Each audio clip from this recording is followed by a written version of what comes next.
দেখছেন নিউজ 18 বাংলা। দুপুর 1টার খবর দিনভর নিয়ে আমি রুমেলা রয়েছি আপনাদের সঙ্গে। ছবি দেখাবো আপনাদের বিধানসভার অধিবেশন। সেই বিধানসভায় অধ্যক্ষ নির্বাচিত রথীন্দ্র বোস। এই প্রথম সর্বসম্মতিতে বিধানসভার অধ্যক্ষ নির্বাচন। কোচবিহার দক্ষিণের বিধায়ক রথীন্দ্র বোস, এবারই প্রথম বিধায়ক রথীন্দ্র বোস। তিনি পেশায় চার্টার্ড অ্যাকাউন্টেন্ট, বর্তমানে দলের রাজ্য কমিটির সহ সভাপতি। কথা বলবো, প্রতিনিধি আবির ঘোষাল রয়েছেন সঙ্গে। আবির, রথীন্দ্র বোস তার প্রোফাইল দেখো, এই প্রথমবার তিনি বিধায়ক হলেন এবং তারপরে বিধানসভা স্পিকার। প্রোফাইলটা জানতে চাইবো তার।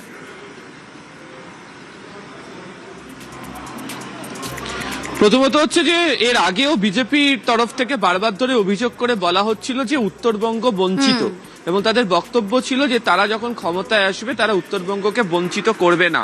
এবং এই অধ্যক্ষ নির্বাচন, কোচবিহার দক্ষিণের তিনি বিধায়ক, উত্তরবঙ্গের দীর্ঘদিনের বিজেপি সংগঠক হিসাবে পরিচিত, তাকে অধ্যক্ষ করে উত্তরবঙ্গ যে বঞ্চিত নয় সেই বার্তা এর মধ্যে দিয়ে দেওয়ার চেষ্টা করলো হচ্ছে এই মুহূর্তে শাসক দল বিজেপি। দ্বিতীয়ত হচ্ছে, সাধারণত দেখতে পাওয়া যেত যারা এখানে অধ্যক্ষ হিসেবে দায়িত্বভার সামলেছেন তাদের একটা বড় অংশ আইনজীবী বা আইনজ্ঞ হিসেবে পরিচিত ছিলেন। ইনি হচ্ছেন চার্টার্ড অ্যাকাউন্টেন্ট এবং তিনি প্রথমবারের জন্য বিধায়ক, তাকে দায়িত্বে নিয়ে আসা হয়েছে। এবং বিজেপির বক্তব্য হচ্ছে যে ব্যক্তিকে করা হয়েছে তিনি পরিষদীয় রীতিনীতি সম্পর্কে অবহিত রয়েছেন, এবং আমরা জানি যে প্রধানমন্ত্রীর একটি বক্তৃতা সংকলন তিনি লিখেছেন, এবং যেহেতু দক্ষ সংগঠক হিসেবে তিনি অভিহিত, ফলে তিনি বিধানসভার অধ্যক্ষ হিসেবে দায়িত্বভার সামলানোর জন্য যে ব্যালেন্স বা সামঞ্জস্য বজায় রেখে চলতে হয় তিনি সেই দায়িত্বটা পালন করতে পারবেন, এমনটাই মত হচ্ছে বিজেপির। সেদিক থেকে দেখতে গেলে তাকে অধ্যক্ষ করা অত্যন্ত গুরুত্বপূর্ণ একটি সিদ্ধান্ত। আর আজকে যখন অধ্যক্ষ হিসাবে তাকে যখন ওয়েলে নেবে মুখ্যমন্ত্রী, আমরা দেখলাম হচ্ছে বিরোধী দলের তরফ থেকে ফিরহাদ হাকিম, বিমান বন্দ্যোপাধ্যায়, তারা যখন তাকে নিয়ে যাচ্ছেন চেয়ারের দিকে, তখন একটি জিনিস এবারে নিঃশব্দে কার্যত বিধানসভার ইতিহাসে নজিরবিহীন ঘটনা হিসেবে নথিভুক্ত হয়ে গেল। এই প্রথমবার অনেকেই বলছেন যে তারা অন্তত তাদের মনে নেই এরকম ঘটনার আগে বিধানসভাতে ঘটেছে কিনা, যে যিনি এর আগের অধ্যক্ষ ছিলেন তাকে বিরোধী দলের বেঞ্চে বসতে হচ্ছেন সাধারণ বিধায়ক হিসাবে। এবং আজকে সেই পূর্বতন অধ্যক্ষ বিমান বন্দ্যোপাধ্যায়ই, যেহেতু সমস্ত রাজনৈতিক দলের প্রতিনিধিরা নিয়ম অনুযায়ী অধ্যক্ষকে নিয়ে যেতে হয় অধ্যক্ষের চেয়ারের দিকে, হাউস অব দ্য লিডার অর্থাৎ মুখ্যমন্ত্রীর সঙ্গে বিমান বন্দ্যোপাধ্যায় এবং ফিরহাদ হাকিমকেও দেখতে পাওয়া গিয়েছে। ফলে সেদিক থেকে দেখতে গেলে আজকে অধ্যক্ষ পদে নির্বাচন বা মনোনয়ন পর্বকে ঘিরে যে টুকরো টুকরো ছবি উঠে এসছে তার মধ্যে এটাও অত্যন্ত গুরুত্বপূর্ণ বিষয়। আবির, সঙ্গে থাকো।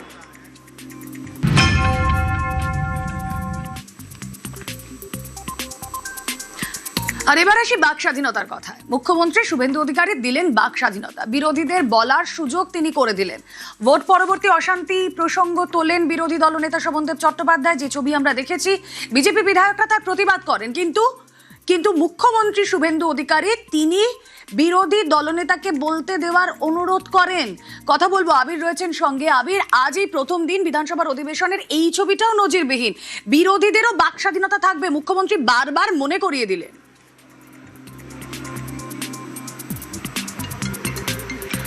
দেখো, প্রথমত হচ্ছে হাউসকে বলাই হয় হচ্ছে অপোজিশন বিলংস করে এখানের জন্য, তারাই হচ্ছেন প্রধান, বিরোধীদের জন্যই হচ্ছে বিধানসভা।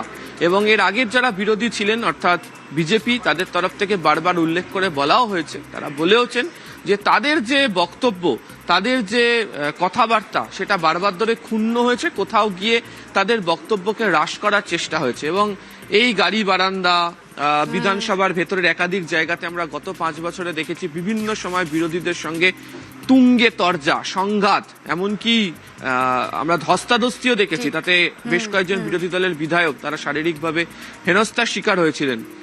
বহুদিন এই গাড়ি বারান্দাতে বসে বিরোধী দলের তরফ থেকে এখানে অবস্থান বিক্ষোভ তারা করেছেন, অনেক ছবি দেখতে পাওয়া গিয়েছে। আজকে সেই স্মৃতি মনে করাতে চাননি, যেটা শুভেন্দু অধিকারী মুখ্যমন্ত্রী নিজে বক্তব্যও রেখেছেন। এবং তিনি এটাও জানিয়েছেন যে বিরোধীদের বাক স্বাধীনতা থাকবে, তারা তাদের বক্তব্য জানাবে, সেই বক্তব্য ধৈর্য ধরে বসে শাসক দলের বিধায়ককে শুনতে হবে, মন্ত্রীদের শুনতে হবে, প্রশ্নোত্তর পর্বে বা মেনশনে যা যা প্রশ্ন করা হবে, যা মেনশন করা হবে সেটাও শুনতে হবে। সরকার পক্ষে যখন বলার সময় বা সুযোগ আসবে তারা তখন তার জবাব দেবে, কিন্তু কোনোভাবে বিরোধীদের বক্তব্যকে খাটো করে দেখা, না শোনা, এটি চলবে না।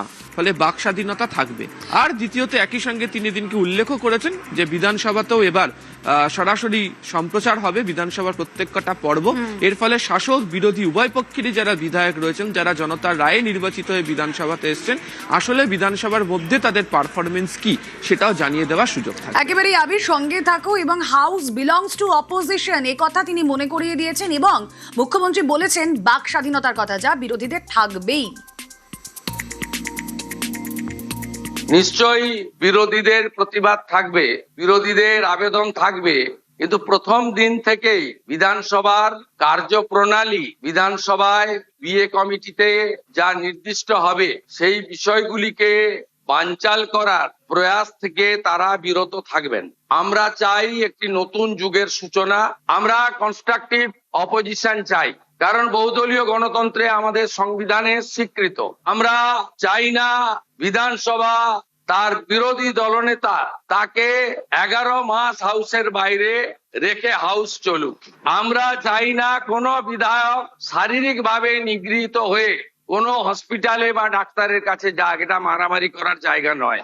আমরা চাই দায়বদ্ধতা, ভাষা প্রয়োগের শালীনতা, সংবিধানের যে 3টি বিষয় রয়েছে, for the people, by the people, of the people, সেটাকে মেনে আমরা এই বিধানসভাকে এগিয়ে নিয়ে যেতে চাই। বিরোধীদের আশ্বস্ত করতে চাই হাউস বিলংস টু অপোজিশন। আলোচনায় অংশগ্রহণের ক্ষেত্রে, সময় বরাদ্দর ক্ষেত্রে সরকারের ভূমিকা, সরকারি দলের ভূমিকা আমি পরিষ্কার করতে চাই। সংখ্যায় আপনারা অনেক কম হলেও আমরা 50-50 যে ভাগ আছে সেটা থেকে সরে যাব না। আপনাদের বেশি করে বলার সুযোগ যাতে অধ্যক্ষ দেন সরকার এবং সরকারি দলের, সেই ব্যবস্থা থাকবে।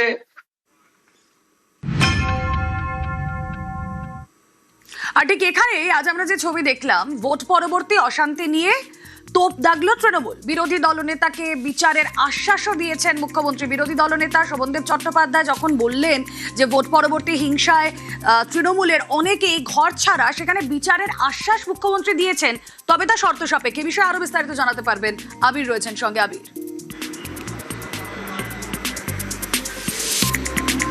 বিরোধী দলনেতা শোভনদেব চট্টোপাধ্যায় তিনি যখন বক্তব্য রাখতে ওঠেন, সেই বক্তব্যের মধ্যে তিনি উল্লেখ করেছিলেন যে বিধানসভা নির্বাচন 2026-এ মিটে যাওয়ার পর তাদের দলের একাধিক নেতা কর্মীরা তারা ঘরছাড়া হয়ে রয়েছেন, তারা বাইরে রয়েছেন। এই বিষয়ে যেন যথাযথ ব্যবস্থা প্রশাসনের তরফ থেকে গ্রহণ করা হয়।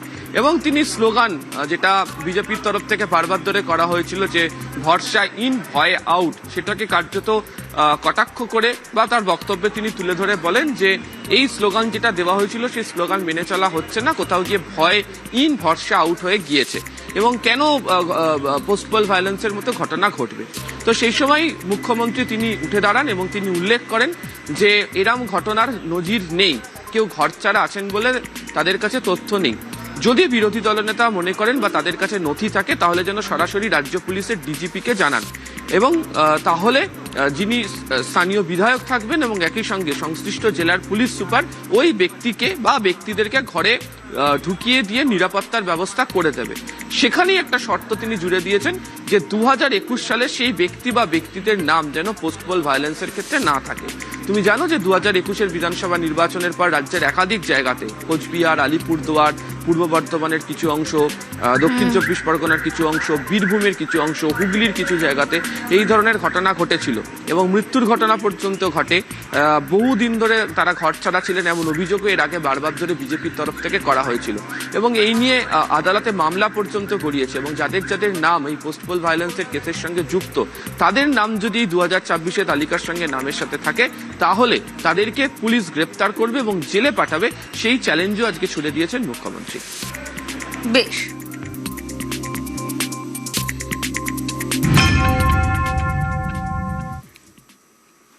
আসুন এবার আপনাদের উত্তেজনার ছবিটা দেখাই। বিধানসভায় আজ কি হলো? বিধানসভায় উত্তেজনা, বিজেপি তৃণমূল স্লোগান যুদ্ধ, বিধানসভায় অধ্যক্ষ নির্বাচন, ওয়াকআউট তৃণমূল বিধায়কদের।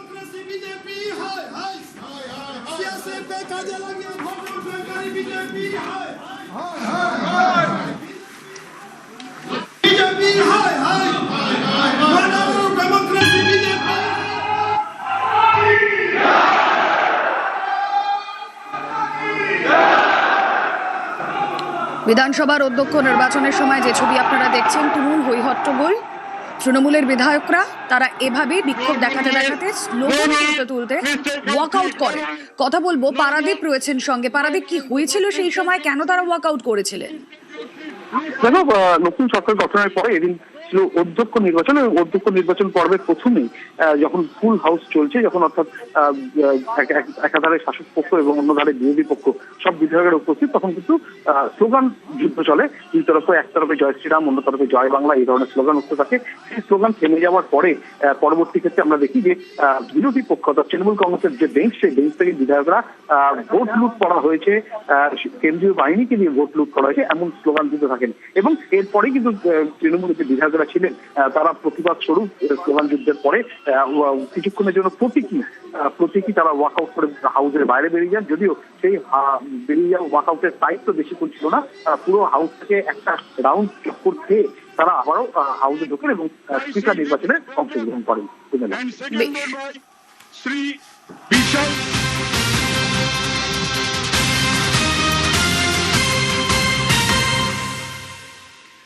এই বিধানসভা জনগণের, বারবার স্মরণ করিয়েছেন মুখ্যমন্ত্রী শুভেন্দু অধিকারী। আর এই বিধানসভায় জনগণের নজরদারি, গোপন নয়। এবার বিধানসভার অধিবেশন দেখা যাবে লাইভ। আজ সেই লাইভ স্ট্রিমিং আমরা দেখছিলাম। বিধানসভায় কথা জানিয়েছেন মুখ্যমন্ত্রী শুভেন্দু অধিকারী। গোপন নয়, কোনোভাবেই গোপন নয়। বিধানসভা এবার জনগণের নজরদারি, যা হবে সেখানে অধিবেশনের পুরোটাই লাইভ স্ট্রিমিং। গোপন নয়, বিধানসভা অধিবেশন লাইভ, এবং সেখানেই থাকবে জনগণের নজরদারি। সাধারণ মানুষ যাদের হয়ে প্রতিনিধিত্ব করছেন বিধায়করা, যারা বিধানসভায় পৌঁছেছেন, সেই বিধানসভায় অধিবেশন পুরোটাই হবে লাইভ স্ট্রিমিং। আজও আমরা যে ছবি দেখলাম, বিধানসভায় অধিবেশনের এই প্রথম দিন বিধানসভায় জনগণের নজরদারি থাকলো, পুরোটাই লাইভ স্ট্রিমিং ছিল। কারণ মুখ্যমন্ত্রী শুভেন্দু অধিকারী তিনি মনে করেছেন যে না, এখানে জনগণের নজরদারি থাকাটাই দরকার, কারণ জনগণের ভোটে জিতে তারা সেখানে এসেছেন। আর বিধানসভায় অধিবেশন এবার থেকে লাইভ।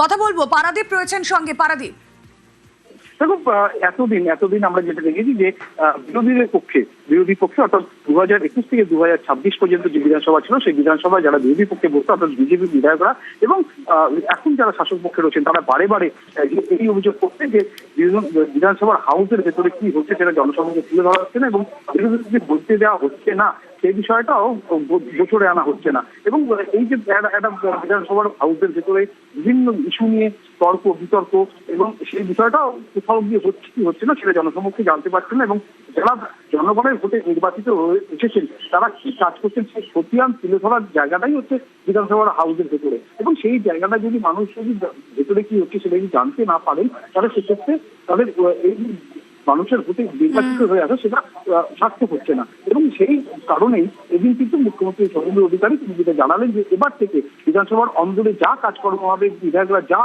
বলবেন সবটাই কিন্তু লাইভ স্ট্রিমিং হবে, এবং প্রত্যেকটি সেশন প্রত্যেকটি পর্ব সেগুলো কিন্তু লাইভ স্ট্রিমিং করে মানুষের সামনে তুলে ধরা হবে। বেশ। ডক্টর শ্যামাপ্রসাদ মুখার্জির নেতৃত্বে ভারত ভুক্তির প্রস্তাব গৃহীত হয়েছিল 58-21 ভোটে। সেই বিধানসভায় জনগণের নজরদারিকেও সুনিশ্চিত করার ক্ষেত্রে বিভিন্ন বিতর্ক, প্রশ্নোত্তর পর্ব, bill, budget, departmental budget, private member bill, calling attention, zero hour, mention ইত্যাদি সবকিছুই যাতে লাইভ সম্প্রচারিত হয় তার ব্যবস্থা গ্রহণ করা, এবং এখানে বিরোধীদের তাদের কার্যপদ্ধতিও জনগণের জানার দরকার রয়েছে। আমরা কনস্ট্রাকটিভ অপোজিশন চাই। আমি 2021 সালে নির্বাচন হওয়ার পরে 6টা মাস এমন দিন পার করেছি, আমার মনে হচ্ছিল যে আমি ইস্তফা দিয়ে দিই, অন্তত আমার ছেলেগুলোর উপর অত্যাচার যদি বন্ধ হয়। এই সময় পার করেছি। আমরা বিরোধী যারা আছি গঠনমূলক প্রস্তাব রাখবো, শাসক দল যারা আছেন তারা গ্রহণ করবেন। মাননীয় মুখ্যমন্ত্রী মহাশয় একটা কথা বললেন, খুবই ভালো লাগলো। আমরা যারা একাধিকবার বিভিন্ন দপ্তরে লেটার করেছি, ন্যূনতম রেকগনাইজ আমাদের লেটারকে করা হয়নি, ইনক্লুডিং চিফ মিনিস্টারের কাছে। আজকে যে কথা বলেছেন এটাকে আমি স্বাগত জানাচ্ছি, যে উনি অন্তত কথা বলেছেন যে মিনিস্টাররাও রিকগনাইজ করবে, অর্থাৎ প্রাপ্তি স্বীকার করবে। আবারও মুখ্যমন্ত্রী মহাশয়কে ধন্যবাদ জানাবো। দীর্ঘদিনের স্বপ্ন এটা আমাদের সকলেরই, যে আমাদেরকে নির্বাচিত করে এই হাউসের মধ্যে পাঠাচ্ছে, আমরা সেই জনগণের জন্য কি রোল প্লে করছি, কি বক্তব্য দিচ্ছে হাউসের মধ্যে, যে আপনি লাইভ স্ট্রিমিং এর যে কথা বলেছেন, এটাও আমি আপনাকে কৃতজ্ঞতা জানাচ্ছি, স্বাগত জানাচ্ছি, এটা হওয়াটা খুবই দরকার ছিল।